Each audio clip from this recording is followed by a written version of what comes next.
Si tu es nouveau sur cette chaîne, que c'est la première fois que tu découvres cette chaîne, ici là nous parlons d'agriculture, d'élevage, d'agroalimentaire et tout ce qui concerne l'agro-pastoral. Alors, si tu es nouveau sur cette chaîne, tu as deux choses à faire. La première, abonne-toi, active la cloche de notification pour ne rater aucune de nos vidéos qui parleront de l'agro-pastoral. Et la deuxième, partage au maximum cette vidéo dans tes différents groupes.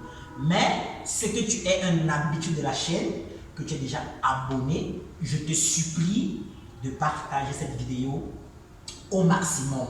Alors ce matin, on va aborder une thématique assez importante, les erreurs des débutants. Ça a été mes erreurs à moi, certainement ce sont aussi vos erreurs à vous, mais je crois qu'il est temps que ça cesse et que quand on se lance, c'est pour réussir. Donc installez-vous confortablement, je vous reprends après le générique. L'Afrique compte plus d'1,5 milliard de bouches à nourrir chaque jour. 60% de projets agricoles et d'élevage meurent après 6 mois d'existence seulement. Mais pourquoi? D'après la Banque mondiale, ceci serait dû à un manque de formation des propriétaires dans ces domaines. Alors, si tu souhaites investir dans l'un de ces secteurs et surtout gagner beaucoup, mais vraiment beaucoup d'argent grâce à ton projet agropastoral, ceci te concerne. Nous mettons à ta disposition des formations de qualité et sur mesure dans les domaines de l'agriculture, de l'élevage, de l'agroalimentaire et de la provenderie. Attention, ces formations sont disponibles en ligne, mais aussi en présentiel dans nos sites de Côte d'Ivoire et du Cameroun. Pour toute information, contactez le +237 658 58 36 56. Ne perdez plus de temps, contactez-nous dès à présent.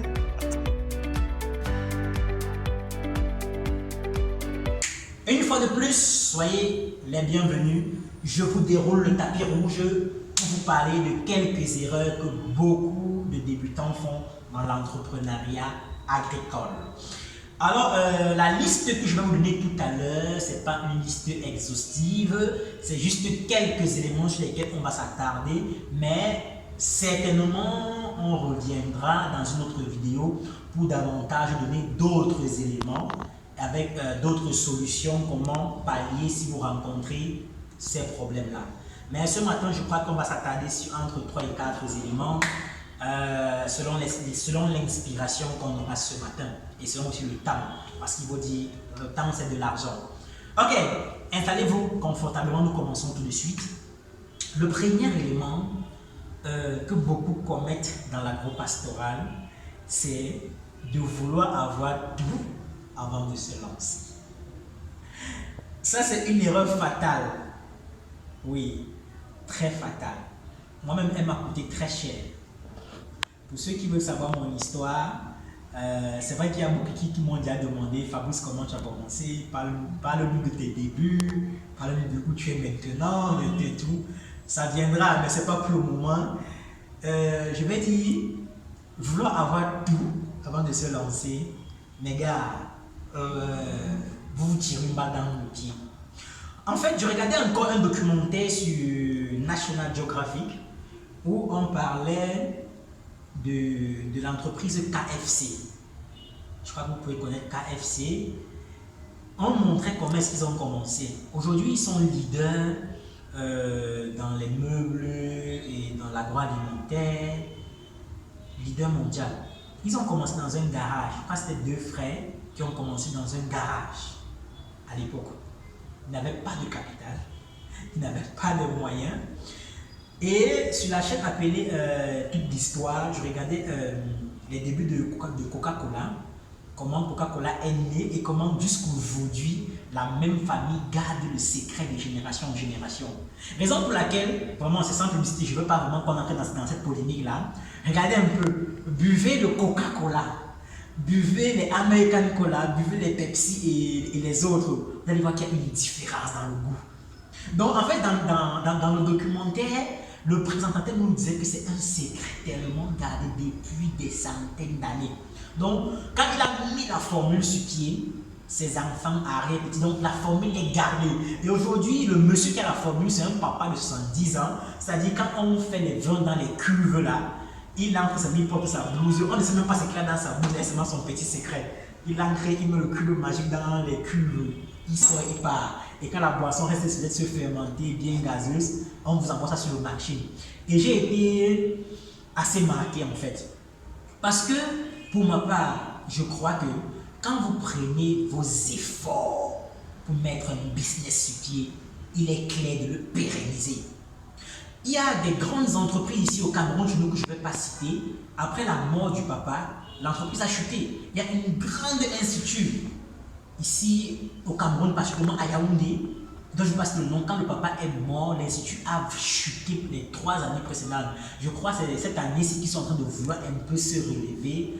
Ils ont relevé l'institut, ils ont créé d'autres nouvelles filières, essayé de refaire la pub et autres. Mais les enfants sont entre déchirés dans les tribunaux. Il y a une autre agence de voyage qui est célèbre, qui fait la ligne de Douala à Yaoundé, qui est très célèbre. Après la mort du propriétaire, l'agence a chuté. En fait, parce que je me dis, les promoteurs se sont battus pour mettre un produit ou un service sur le marché, mais ils n'ont pas eu la présence d'esprit de la famille Coca-Cola. Est-ce que vous comprenez? Regardez aujourd'hui, en fait, c'est pas une publicité, mais c'est mon avis à moi, c'est le goût de ma langue. Dites-moi le produit en termes de boisson gazeuse à la cola qui rivalise le Coca-Cola. Et s'il vous plaît, le monsieur qui a créé le Pepsi a travaillé pour Coca-Cola. Si vous voyez ce documentaire, c'est vraiment très enrichissant. Et ça vous fait comprendre que quand vous montez votre business, ce n'est pas tout le monde qui est dans votre cercle restreint. Ah oui. Donc, dans une entreprise, il y a toujours un cercle restreint. C'est-à-dire, chez nous, on appelle ça la case des notables. Donc, il n'y a que les 9 notables qui entrent auprès du chef. Est-ce que vous comprenez? Si tu n'es pas 9, tu n'as pas droit à entrer là-bas. Et je crois que dans toute entreprise, il doit y avoir ce genre de choses. Et je le dis encore, vous voyez, le monsieur, dans ce documentaire, vous voyez, le monsieur qui a créé Pepsi à travers Coca-Cola, et s'il vous plaît, à 3 reprises, le papa qui garde le secret de Coca-Cola aujourd'hui là, a été agressé 3 reprises pour voir quelle est la formule qui va mettre dans les cuves pour qu'on obtienne ce Coca-Cola là. Parce que ceux qui ont créé, c'est American Cola, Pepsi et bien d'autres cola là, se sont inspirés et la plupart ont été des directeurs très très haut placés chez Coca-Cola. Mais personne n'a jamais su quel est le cube magique que ce papa met dans les cuves. Et un jour on disait, oui, il vient s'échanger pour porter sa blouse. C'est-à-dire le trajet de il s'échange pour sa blouse pour les cuves. Il a été agressé. Là, vous comprenez que ce sont que les gars de la maison, on l'a fouillé pour voir quel est le produit qu'il entre avec. Mais malheureusement, il n'avait pas de produit. Moi, je ne sais pas qu'est-ce qu'il va faire là-bas derrière. Peut-être qu'il prend encore les boissons, il remélange dans des quantités, je ne sais trop. Mais c'est simplement pour vous dire que quand vous créez votre business, ayez votre coût secret. Ou non droit à cet espace-là, rien que les initiés ou alors des personnes à qui vous faites énormément confiance, donc vous savez que après votre départ, ça peut être une retraite anticipée parce qu'il faut dire à un niveau, on ne va pas travailler jusqu'à mourir dans le travail, vous pouvez prendre une retraite anticipée pour pouvoir peut-être vivre de votre vieillesse, mais que cette personne pérennise votre business. Est-ce que vous comprenez? C'est très important. Donc, la première erreur que les débutants font, comme je l'ai dit, c'est d'attendre d'avoir tout pour se lancer. La deuxième erreur que les débutants font, c'est que quand ils lancent un business, ils introduisent tout le monde, même au niveau du business qu'il ne faut pas introduire. Dans l'histoire de Coca-Cola que je vous racontais, c'était pour faire part de la deuxième erreur. C'est-à-dire, à peine tu as créé un business, à peine tu as recruté les gars, c'est à ces gars que tu montres comment les finances de ton entreprise se passent, que tu montres comment tu fais pour gagner les marchés, que tu montres comment pour faire ci, pour faire ça. N'oublie pas que dans ma langue, on dit que c'est ton propre orteil qui te perce la chaussure. Donc, il faut faire attention. Il faut faire attention. Et maintenant, la troisième erreur, c'est que la plupart des débutants, je me suis rendu compte qu'au bout de 6 mois, la plupart des startups, au moins sur 50% des startups agricoles qui ont été mises sur pied, au bout de 6 mois, ont fermé. Oui, parce qu'il a manqué de l'expertise, il a manqué de l'expérience dans ce petit projet. Donc, vous qui voulez vous lancer en tant que débutant dans l'agriculture ou dans l'élevage, à la première erreur qu'on a dit d'attendre d'avoir tout pour se lancer, non, n'attendez pas. Oui, il est bien beau, il est bien clair que pour tout bon entrepreneur, il faut s'asseoir, faire le compte d'exploitation, c'est-à-dire de quoi j'ai besoin, de combien j'ai besoin, à quel moment j'aurai besoin de ça pour ce projet, c'est bien. Mais si vous n'avez pas cela, lancez-vous. Par exemple, vous pouvez d'abord aller travailler dans une entreprise qui fait dans votre domaine. Question pour vous, premièrement, d'amasser un peu de capital et davantage d'amasser encore de l'expérience. Ce qui fait que quand vous allez lancer votre business à vous-même, je crois que ça va décoller. Est-ce qu'on se comprend? Et maintenant, la deuxième chose, quand vous créez votre business, ne mettez pas tout le monde dans votre cercle. Mettez des personnes dignes de confiance.